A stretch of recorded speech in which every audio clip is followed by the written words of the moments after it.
Whether you're stuck in traffic, hitting the gym, or just winding down, we are here to spill the hottest tea from your favorite Bravo shows. From the wildest reunions to the quietest social media unfollows, we cover it all. So welcome back to Reality TV Podcasts and Clips. Subscribe if you haven't yet. Let's get into it on 3, 2, 1. And welcome to this deep dive. Our mission today is, well, it's a massive one. Oh, absolutely. We've taken a huge stack of recent materials from the reality television universe. We're talking social media updates, exclusive interview clips, and those behind-the-scenes confessions. And we are synthesizing all of it for you to figure out what is actually going on behind the cameras of these massive franchises. Right, because the materials we are looking at today, they really cover everything. From petty shade in the comments section all the way to profound personal tragedies. Yeah, it proves that the reality behind reality TV is just far more complex than what makes it to the screen. It's a crucial point to establish right out of the gate, I think, because while the drama is entertaining, it also offers this really fascinating study of human behavior. You are watching actual people navigate public grieving, complex relationship dynamics, and that implicit contract these stars have with their audience. Okay, let's unpack this. Yeah. We have to start with the metagame, which is producing the drama. Right. Fans always suspect these stars self-produce their storylines, but we rarely get outright confessions. Well, we just got some massive revelations regarding the whole Puppygate drama from The Real Housewives of Beverly Hills. Oh, this was wild to see unfold. Completely. Lisa Rinna recently opened up with a major claim. She stated that Lisa Vanderpump completely manipulated that Season 9 storyline for one specific reason. She says it was solely to drive a pilot for her spinoff, Vanderpump Dogs. Which is what the industry calls a backdoor pilot. It's when you sneak the first episode of a brand new show inside a regular episode of a show that's already popular. Yeah. It's brilliant business, but seeing how it was allegedly orchestrated is eye-opening. Rinna basically said the cast realized they were being used as pawns for a show they wouldn't even be on. And then Teddi Mellencamp actually came forward to confess her exact involvement in it.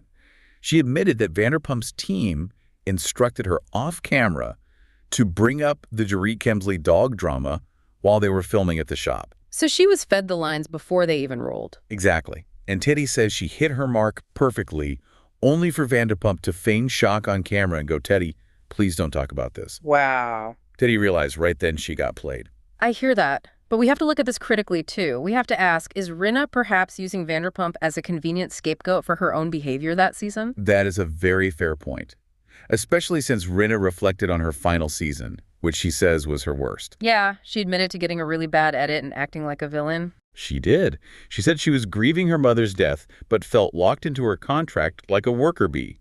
She claims the cast acted like sharks. The minute they smelled blood in the water, they attacked her storyline. What's fascinating here is how this behind-the-scenes manipulation by production directly connects to the fan outrage currently aimed at the Real Housewives of Potomac. Oh, the fans are not letting up on that. Not at all. Fans are incredibly savvy now, and they are accusing the network and producers of bias when it comes to Giselle Bryant.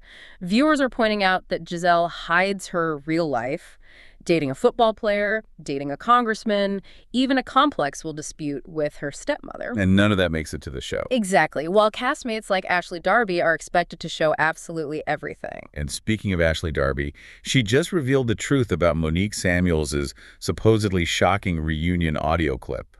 Oh, the smoking gun that wasn't. Right. Throughout the season, the big question was if Stacey Rush was sharing information with Chris Samuels. Monique brought this audio clip to the reunion, but Ashley recently detailed what was actually on it. It was literally just Monique's child hearing their dad talk and casually asking, "Who is Stacey?" That was the whole thing. That was it. Fans widely mocked it because it proved absolutely nothing about Stacey Rush. It just shows how far they'll go to stretch tiny details into massive storylines. And then the audience sees right through it now. Here's where it gets really interesting, though. Because while some stars produce fake drama, others are forced to rebuild their real lives in the public eye after a split. Let's talk about Carl Radke from Summer House. A completely new chapter for him. Yeah, post-Lindsay Hubbard. He just opened Soft Bar, which is a non-alcoholic cafe in Greenpoint, Brooklyn. From a business perspective, aligning his personal sobriety journey with this venture is a really smart pivot, especially since the menu is designed by former 11 Madison Park staff. They aren't just doing basic mocktails. It's all soft cocktails with electrolytes, vitamins, and mushrooms. Functional ingredients, yeah. And he also gave some dating updates. He confirmed things have cooled with Vanita Aspen from Southern Charm just due to the distance. But he's openly gushing over Summer House newbie Bailey Taylor. It's a great example of moving on constructively. But splits aren't always that optimistic. Look at Christine Quinn from Selling Sunset. Oh, her situation is so tough. It really is. She's in talks to return for season 10, but she recently called her marriage to Christian Richard horrible. She revealed she has full custody of her son, but gets zero alimony and zero child support. And he's living in another country, completely ignoring them. Right. But she is slated to appear on House of Villains season 3, and she says she hopes to show a messy, vulnerable side beneath all the makeup. I think there's a lot of power in that vulnerability. But then you have splits where the venom just lingers in the public square. Which brings us to Dorit and PK Kemsley from The Real Housewives of Beverly Hills. The tension there is very palpable. Dorit posted a photo of herself at Hermes in Paris, and PK left this incredibly shady public comment. He wrote, "The girl who fell in a Birkin and never came out." It's just so unnecessary. Her castmates definitely agreed. Bozoma St. John Boz called him hypocritical, pointing out that he complains about Dorit talking publicly, but then does this. And Kyle Richards noted he really shouldn't retaliate publicly. And Dorit was very clear about it. She said she wouldn't take PK back because he's fundamentally incapable of a true apology. And that conversation shifted when Rachel Zoe offered a comparison regarding her own ex, Roger Berman. That was a really profound comparison. It was. She explained that broken trust is an absolute deal breaker. She said Roger didn't cheat during their 34 years until the very end, but that blatant disrespect completely ruined their co-parenting trajectory. It highlights how the breakdown of mutual respect is what really ends things, even more than the betrayal itself. Exactly. Now, we need to change the tone a bit because sometimes the reality on these shows gets almost too real. Darker, unscripted trauma just bleeds into the shows. Like what we recently saw with Erica Jane and Denise Richards. Yes. Erica opened up about her own past abuse, and she noted she only did it because Denise Richards came forward about the abuse she reportedly sustained from her estranged husband, Aaron Fipers. And Kyle and Dorit actually already knew Erica's secret. Right. And once Denise came forward, the cast started validating it based on off-camera things they noticed. Erica and Teddy mentioned feeling a very specific energy from Aaron. Sutton Strack even noticed how Aaron actively controlled Denise's words when they worked together on a brand deal. And Kyle remembered Aaron threatening to physically crush Denise's hand. It's terrifying. Even Kathy Hilton made very sympathetic comments about Denise going through this. It really forces us to confront that we are watching real safety issues unfold. Erica even realized she needs to text Denise back, remembering the kindness Denise showed her during the Thomas Girardi scandal. It's a rare moment of the cast dropping the petty squabbles. And speaking of real global issues intersecting with the show, we have to talk about the Valley's Gigi. And right here, we must explicitly state to you, the listener, that we are strictly reporting on the source material provided. We are taking absolutely no political sides regarding the Middle East.